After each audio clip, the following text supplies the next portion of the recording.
it was, Gabby. Oh, what a game. I mean, these two teams are not taking tonight lightly. Last time in San Antonio, there were 13 lead changes and 8 ties in the entire game. Not until, of course, C.J. Walker called game with 4 seconds left for the Pirates to secure that win. That's been the storyline for this UTSA team. They're on a 5-game losing streak, losing games by 6 or less points. 2 of those by 1 point. And I spoke with Coach Austin Claunch ahead of today's game. He told me that these games are the same but different. And as a coach, I got to put my guys in the best position that I can for them to finish out these games. And guys, there is hope for them tonight.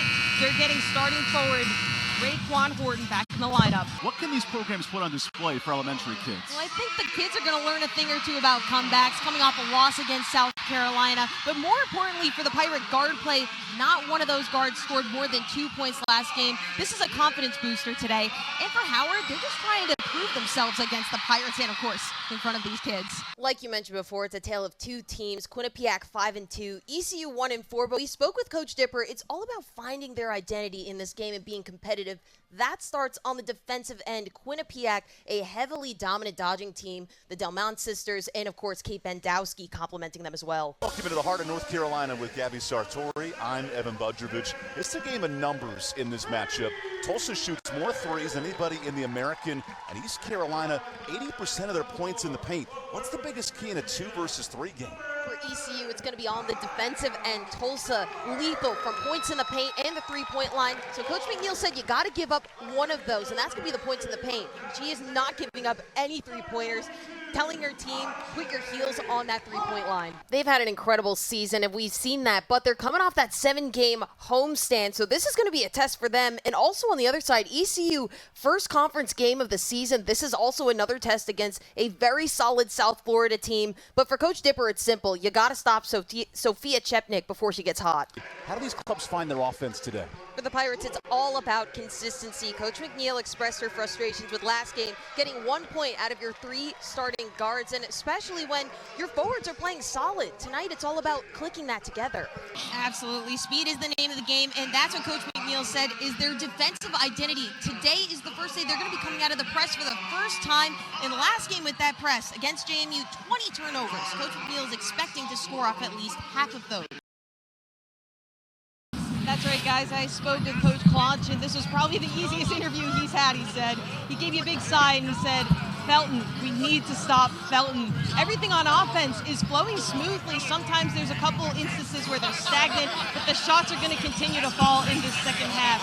And, of course, as for ECU, Coach Mike Schwartz is kind of annoyed that it's only been R.J. Felton. He needs more production from his other guys, and the defense needs to continue because it is concerning that they're only down by 1, and RJ is playing the way he is. He needs more guys to step up on both ends, guys. If you're Coach McNeil, you're happy right now, but I'd still be a little uncomfortable. It's what she mentioned before this game, a little disconnect with the forward play and the guard play. You got double digits from Miller, but you got goose egg from Joyner. And then for South Florida, have been struggling from 3 today, but Mama Dembele has created some plays in transition. She is just so explosive off the dribble, and when she penetrates the paint, she's opening it up for that moving guard play on the perimeter from people like Blaziker executing off her passes, and it's just been tough this past few minutes, this stretch in the second quarter, not many scoring opportunities. Understood the assignment today. Gabby, you look great as always. I'm Evan Budrovich. It's been a battle of 2s versus 3s. Tulsa's hit 5 3-pointers, and ECU's living in the paint. It's a battle of the strengths, and, Crawford actually isn't contributing much to that. Although she has 7 3-pointer attempts, she's only made 2. So you have a good bit of relief right now if you're ECU. What's the biggest key in the second half? The biggest key is to maintain that momentum. You can't let the little things get on you. There were a couple times, there was a technical foul in the beginning of the game. Joyner was a little mute. You just got to continue to trudge on. And we've been throwing compliments at UTSA all game, which rightfully so. But Coach Claunch is the most impressive part of this piece. He actually cooked up this roster from scratch. They welcomed 15 new roster additions on a 16-man roster, and that includes the coaching staff. But one of those coaches was not hard to find at all. Coach Austin Claunch works alongside his high school teammate, general manager Joey Brooks, guys. Here's Sammy up top, and you could read this like a book.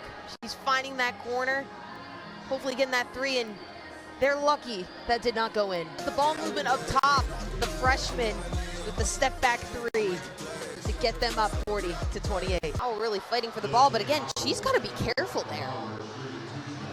Yeah, in this quarter alone, we've had 13 combined fouls. The whistle's playing a factor. Wow. Okay, how long do you leave Howell in the second half with the 4 fouls? Unless you want to play 4-on-5 on the defensive end, I'm not sure you start her. Pirates are playing such tough man-to-man defense, especially on these cuts. And Coach McNeil said they're going to be slipping under the movement, the screens. That is why they're sticking on those cuts. And it's making it tough to pass the ball. And it's almost like in basketball, trying to get the and one.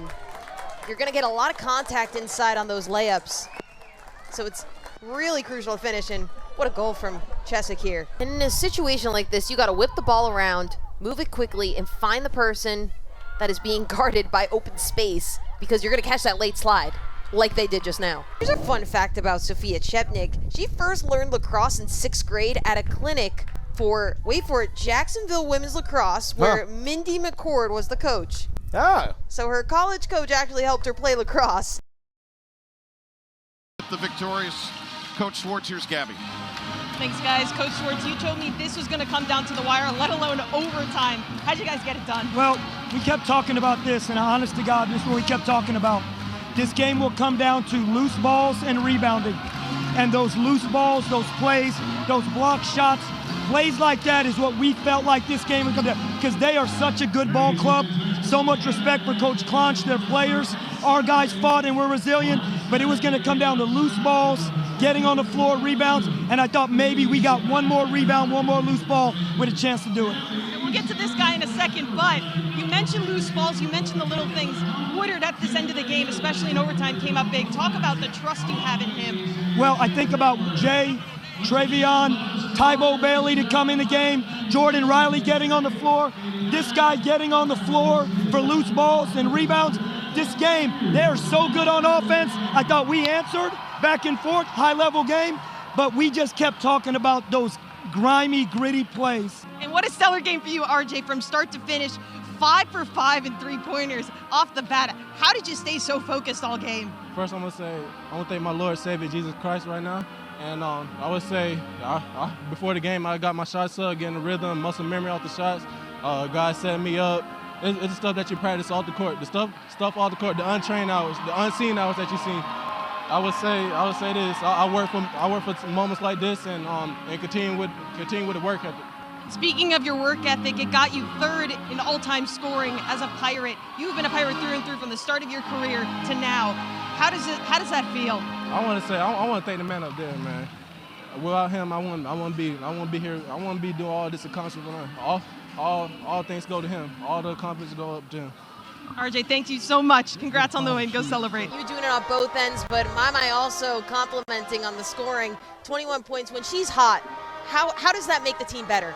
It just makes it makes the game go much smoother. Education Day, you're coming out of Farmville Central, and you just had the game of a lifetime. How does that feel to do this in front of your alma mater?